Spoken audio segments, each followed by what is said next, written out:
Holy Week, and today we want to be focusing on the events right at the end of Jesus' life. As we start thinking about those events, we realize quite a few of the first ones on that last day all took place indoors, more or less in private.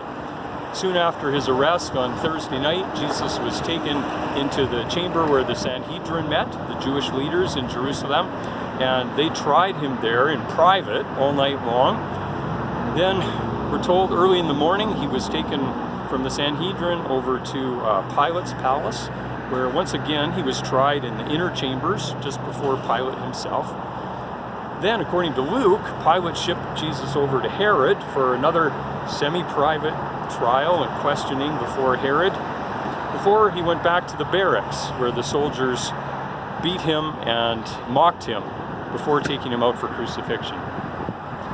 Once the crucifixion time itself came, though, all of a sudden we find him out in a place like this, a very public place. And not just public in the sense of being in an outdoor theater, where gladiators were sometimes put to death, but public in the sense of being right beside a major road coming right into the city.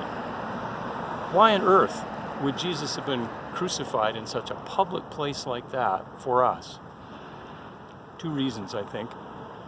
From a Roman perspective, that was just how crucifixions were done. The more public the humiliation of the person they were killing, the better.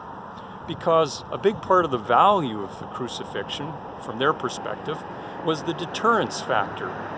They wanted people to see what a horrible death this was, and the more people who could see it, the better, so that they would not be tempted to do those same kinds of things themselves. But for us as Christians, there's another reason in play. In the book of Hebrews, chapter 13, we're told that Jesus was sacrificed for us outside the camp so that we would become holy by the sacrifice of his blood.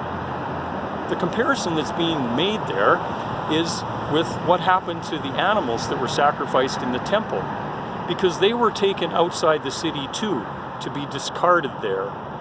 That was a symbolic way of removing the sin from the people by taking it from inside the city where the people lived to outside the city, where they could see it disposed of and where the impact of that disposal could become real for them. So, as we think about Jesus suffering out in public in such a humiliating way beside the main road, maybe that can help us to think about the meaning of what he went through there for us. For he was carrying our sins away from us, outside of the city, outside of the church, outside of the camp, and disposing of them there for us permanently. That's why we call this day good, in spite of its horror.